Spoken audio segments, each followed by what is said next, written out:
السلام علیکم دوستو، پیارے آقا صلی اللہ علیہ وسلم کا فرمان لے کر حاضر ہوا ہوں۔ حضرت حفصہ رضی اللہ تعالیٰ عنہ فرماتی ہیں، جس کا مفہوم یہ ہے کہ 4 کام رسول اللہ صلی اللہ علیہ وسلم نے کبھی نہیں چھوڑے۔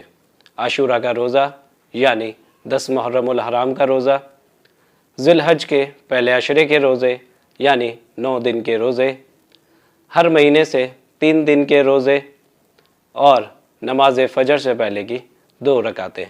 سنن نسائی 2418۔